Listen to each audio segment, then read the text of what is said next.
Assalamualaikum warahmatullahi taala wabarakatuh. Salam sejahtera dan salam Malaysia Madani. Anda bersama saya Iqbal Farish bin Syafri dalam TV PSS SMK Serian. Indeks pencemaran udara dan air di negara kita membimbangkan saban hari. Mengapakah perkara ini berlaku? Kekal bersama saya dalam video ini untuk kupasan dengan lebih lanjut.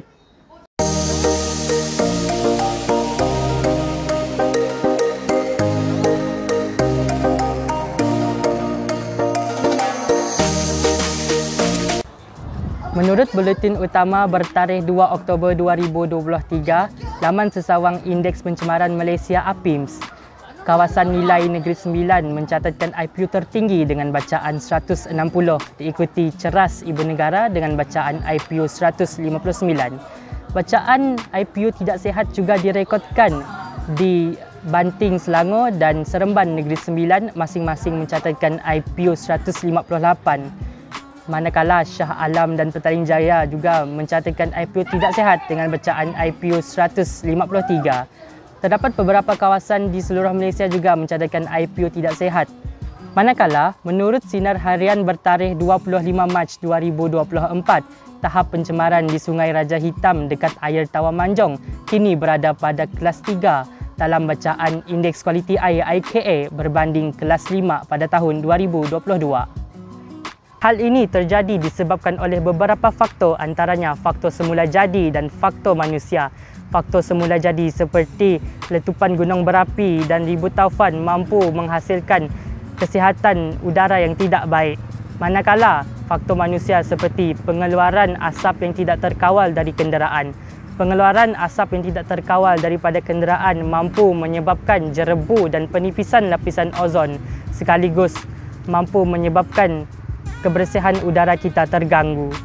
Selain itu, aktiviti industri adalah faktor utama berlakunya pencemaran udara di negara kita. Aktiviti industri seperti kilang minyak, kilang batu dan kilang kimia mampu membebaskan bahan-bahan kimia ke udara. Perkara ini sangatlah tidak baik untuk kesihatan udara di negara kita. Di samping itu, pembakaran secara terbuka yang dilakukan oleh segelintir masyarakat yang tidak bertanggungjawab menjejaskan kualiti udara di negara kita. Hasil daripada pembakaran secara terbuka tersebut akan membebaskan asap yang tebal dan bertoksik ke persekitaran. Selain daripada pencemaran udara, pencemaran air juga berlaku di Malaysia. Antara faktor utama pencemaran air berlaku di Malaysia ialah pembuangan sisa toksik terus ke dalam sungai. Kebiasaannya, pihak kilang yang tidak bertanggungjawab membuang sisa-sisa kilang yang bertoksik terus ke dalam sungai kerana ianya adalah cara yang paling mudah untuk menghapuskan sisa-sisa tersebut. Selain itu, sikap tidak prihatin segelintir masyarakat yang membuang sampah terus ke dalam sungai menjadi asbab pencemaran air di negara kita, sekaligus membawa penyakit kepada masyarakat lain.